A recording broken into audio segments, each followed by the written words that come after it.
Hey Balancers, welcome back to another exciting episode of the Balance Podcast. I'm your host, Erica, and if you're on a quest for self-discovery and improvement, you're in the right place. Today, we're diving into 10 powerful habits that can transform your journey. You know, when we talk about habits, I could honestly go on and on about the various things I do that really boost my motivation and discipline. But today, I want to focus specifically on habits for self-improvement, because that's what this podcast is all about. Oh, wow. That sounds super interesting. So, when you say habits, are we talking about daily routines or something deeper? Like, do you mean like habits that change your life or just like little things? Great question. I see habits as the building blocks of our daily lives. If you can create a routine that gives you the time and space to reflect on what you want and why you want it, that's where the magic happens. It's about making long-lasting, impactful changes. Some of these habits might be familiar to you, while others could be new and intriguing. I remember when I first started implementing these habits, I was all over the place with my discipline regarding self-improvement. Oh, I totally get that.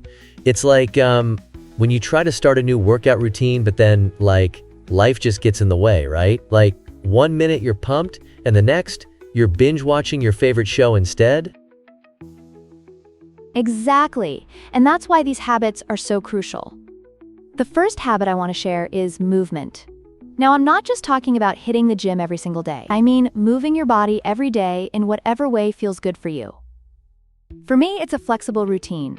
I mix gym workouts with Pilates, walking, and yoga. There's something magical about that mind-body connection. That sounds really nice. So, do you think it's more about the type of movement or just like the act of moving itself? Like, can I just dance around my living room and call it a workout? It's definitely both. There's a science behind it, like the endorphins you get from physical activity. But it's also about showing up for yourself. When you commit to something and actually do it, you're building evidence that you can stick to your goals. That foundation is key for personal growth. Wow, that's really powerful. So, what's the second habit? I'm curious if it's something I can easily incorporate into my life. The second habit is a no phone rule. I have a rule where for the first 2 hours of the day and the last hour of the day, my phone is on Do Not Disturb. I try not to check it unless it's absolutely necessary. This is crucial for me because it's when I do my movement. If I woke up and immediately saw all my notifications, I'd be distracted right away. Oh, I can totally relate. It's like, you wake up and suddenly you're in this whirlwind of messages and social media. It can be overwhelming. I mean, I once spent an hour just scrolling through memes instead of getting out of bed. Exactly. Using the Do Not Disturb feature helps me carve out that sacred time for myself. The third habit is being organized with to-do lists. Having a structured way to manage your tasks is vital. If your mind is cluttered, your reality will be too. I've tried to-do lists before, but they always end up like scattered everywhere. Do you have a specific app you recommend? Because I need all the help I can get. Yes! I used to be all about pen and paper, but now I love using apps like Sunama, which pulls in all your calendars, and Seamly, which helps with scheduling across time zones. It's all about finding what works for you. That's so cool. So, what's the fourth habit? I'm really curious to see what else you've got. The fourth habit is preparing your own food. It's all about energy management. When you know what you're consuming, you can avoid heavy meals that drain your energy. Health is the foundation for everything you want to achieve in life. Oh, wow. So like, if you eat better, you can do more? That makes sense. I mean, I always feel sluggish after a big pizza night. Exactly.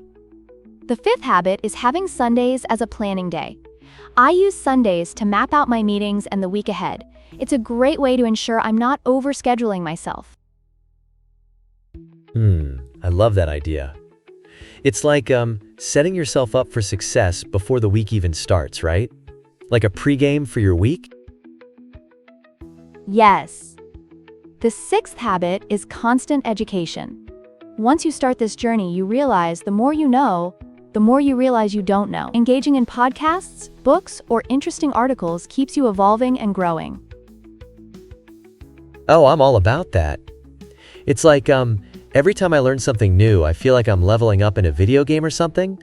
Like, I just unlocked a new character. Exactly. The seventh habit is having a mindful practice. This means creating distraction-free time for yourself, whether it's meditation, journaling, or just being with your thoughts. I've tried meditation, but my mind always wanders. How do you stay focused? I mean, I can't even focus on a movie without checking my phone. It takes practice. The eighth habit is being clear on your priorities. Understanding your non-negotiables helps you spend your time intentionally. Oh, wow. So like, if you know what's important to you, you can say no to things that don't align? That's like having a personal bouncer for your time. Exactly. The ninth habit is what I call no agenda time. It's essential to have time where you can just do whatever without the pressure of priorities. That sounds liberating. It's like, giving yourself permission to just be, right? Like a mini vacation for your brain. Yes! And the last habit is flexibility. Having flexibility in your routine allows you to adapt to life's ebbs and flows. If you're organized and flexible, you can embrace opportunities when you have the right energy. Wow, those are some amazing habits. So, do you think any of these resonate with you, or do you have other habits you'd like to share? I'm definitely taking notes. I'd love to hear about them. Make sure to drop your thoughts in the comments below. And don't forget to hit subscribe and the bell notification so you don't miss any new content. Thank you for tuning in, and I can't wait to share next week's guest with you.